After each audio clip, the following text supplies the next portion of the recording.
Hello guys, you know that on Sunday we like to analyze the most important events of the week, but today I want to summarize the most important tendency of the week. I guess Ukraine has understood that we are the only ones to guarantee security in our part of the world, and not just for Ukraine, but for many other countries that are unfortunately located too close to Russia.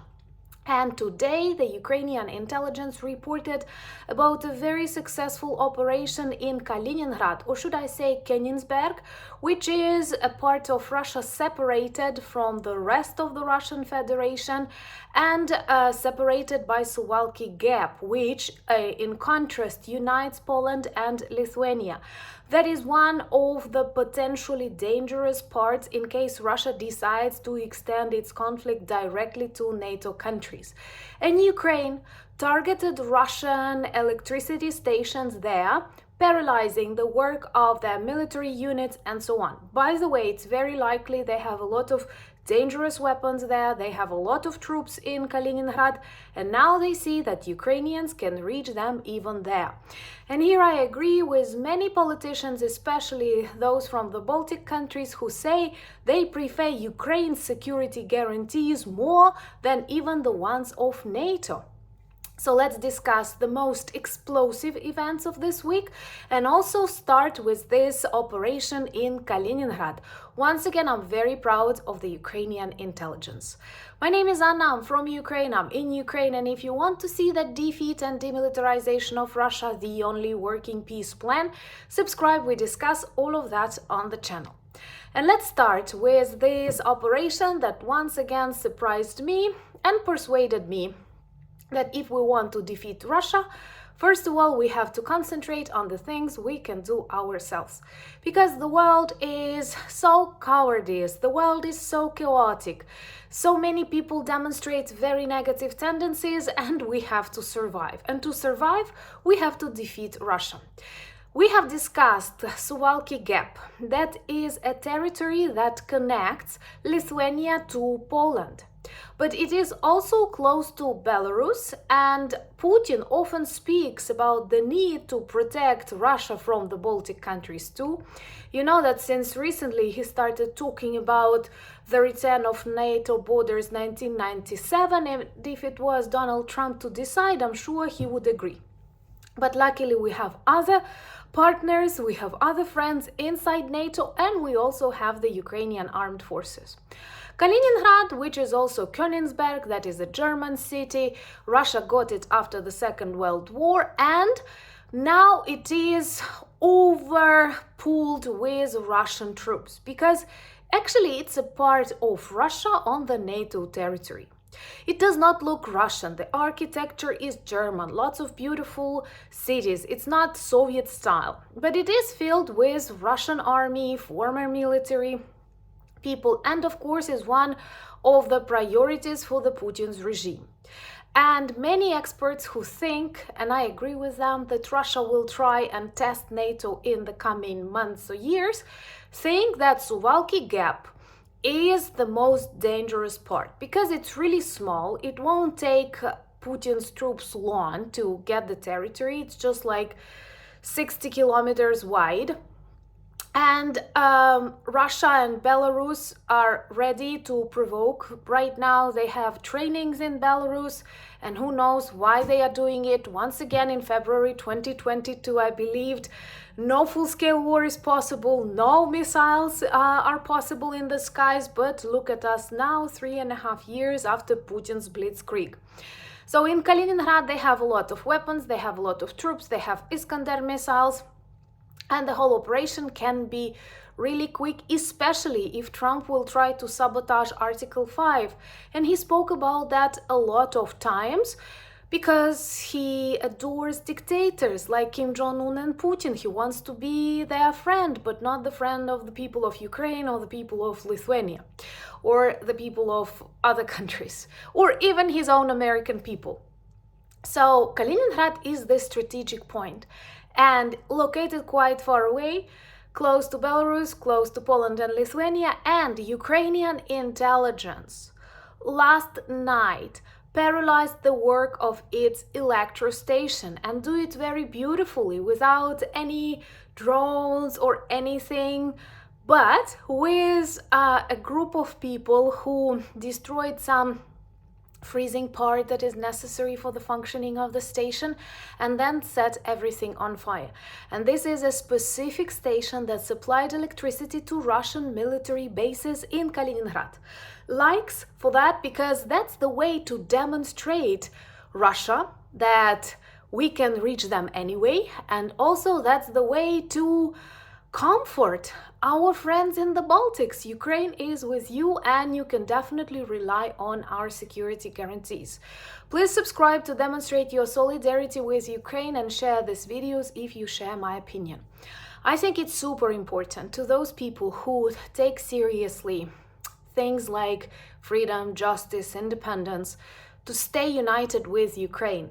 And I'm very grateful for the demonstration of Ukrainian flags on this No King parades meetings in the United States, because once again you people demonstrate this unchanging support, and maybe right now you understand Ukrainian people who stood against this authoritarian tendencies back in the times of the Revolution of Dignity. Maybe you understand us even better now. By the way, let me know in the comments below what were your impressions of the Trump's parade, because I have very mixed feelings, and as a Ukrainian I've decided I will not comment, because it also involved the US Army, and I very much respect the US Army, the US veterans who are a great part of the community of our channel, who also travel and fight for Ukraine, who train Ukrainian people. But I didn't feel this military men also enjoyed the parade. Let me know what's your opinion. Also, if you have a look at this week, Russia celebrated its National Day in a very weird way, marking 1 million Russian casualties in this war. Something that Putin planned as a blitzkrieg, something that Putin promised as a blitzkrieg to his population, to his soldiers, turned out into a devastating meat grinder for the Russian troops. This is a classical Soviet-Russian approach to wars. If they win or get anything, or at least withstand the attack, it is just because they don't care about human lives. They always use this meat grinder, scorched earth policy. That's the only way they can fight. By the way, those parts of the Ukrainian territory that they managed to invade, they actually did not get. They simply burned the land. Have a look at Mariupol, have a look at Vovchansk, for example. They may drop 100 cabs on a tiny settlement to get it, but they don't get anything. They don't get people, they don't get schools, they don't get infrastructure, they get ashes, and of course more and more sins to their karma that will definitely find them. So I was happy to see that during this week we have demilitarized a lot of Russian military objects, and literally I won't have time in our typical video to enumerate all of that, which once again proves that we evolve seriously. And I do remember how not long ago, maybe a year ago, I reported to you about these attacks of lonely Ukrainian drones somewhere close to the Ukrainian border in Russia, and it felt like a big victory, like something super important happened. We've proved that we can. And right now there are hundreds of drones. There are swarms of inexpensive, very creative, modernized Ukrainian drones that target various locations inside Russia. And these are military airfields, these are arsenals of their ammunition, these are air defense systems and drone factories. Today news have come from Tatarstan, Yelabuga, that is, once again, I won't be tired to remind you, that is a territory of Russia that has a great potential to become independent one day. And unfortunately, right now, the Kremlin relocated or simply started a lot of military production there. I guess because it's considered far away from the border with Ukraine, but look at us targeting their drone factories not for the first time, and even deeper than Tatarstan. And also because that's the way to, somehow press and suppress people in Tatarstan so that they are afraid of the Russian military machine too, I think. And Ukrainian drones targeted a Russian drone factory and they had to evacuate the workers because what were they doing there? And it's so interesting because it happens literally simultaneously with the attacks on Russian, Iranian drone production facilities in Iran as the war continues between Iran and Israel. And there was a report about one big Shahed factory destroyed in Iran, and then simultaneously the one destroyed in Tatarstan. There are some pluses and minuses of such things. First of all, lots of Russian facilities, Iranian facilities are already producing drones in Russia, but they were also dependent on the facilities of Iran. So when they are destroyed, the world becomes a safer place again. But also this unfortunately influences oil prices negatively, and this may lead to expensive oil, which is always good for the collapsing Russian economy. So hopefully all will finish faster and prices will return back to their low. That would be great because that's both good for people and also bad for Russia. Like it if you agree. But the fact that Russia loses its production sites, its arsenals, its strategic military bases demonstrates the vulnerability and actually absence of their air defense. By the way, air defense systems is another thing that we traditionally neutralize when drones travel to the Russian Federation. An interesting fact, this Yelabuga drone factory was constructed back in 2023. So this is what modern warfare is. It's all about drones. I don't know if you watched our live yesterday, but preparing for it and preparing to demonstrate you that NATO needs Ukraine just as Ukraine needs NATO, I learned that 80% of Russian casualties on the front lines, those like out of that million, are caused by, no, not artillery, not missiles, not, I don't know, tanks and cannon, but drones, FPV drones. And think about your national armies. Think about NATO armies. Do they have real drone units? Because what we've seen on the parade yesterday was a soldier carrying a drone. It did not look impressive. It was just the country. It better would not be present at all. The fact that they started that factory in 2023, a lot of factories appeared in Ukraine in 2023, 2024. Now, you support a lot of very important drone initiatives, either together with our NEFO campaigns or separately, because there are lots of great startups. That is the future of war. Unfortunately, I would love the world to be without, wars, but it doesn't look like that as long as the evil is not punished.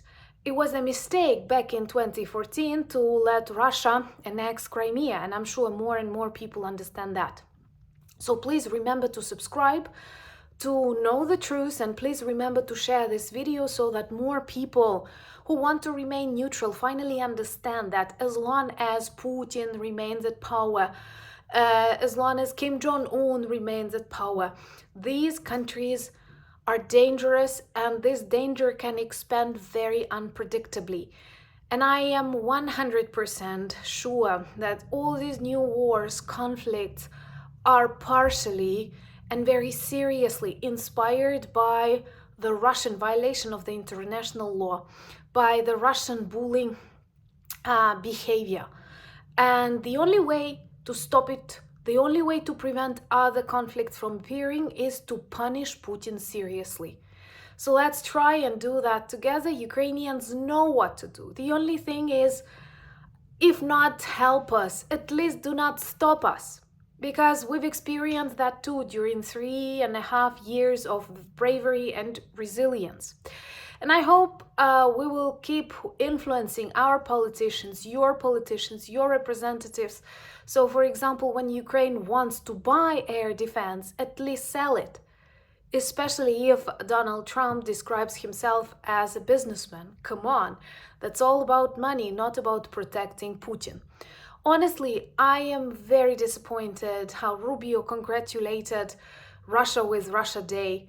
Today, Denmark, beautiful country, and we have a lot of beautiful supporters from Denmark, celebrates Flag Day.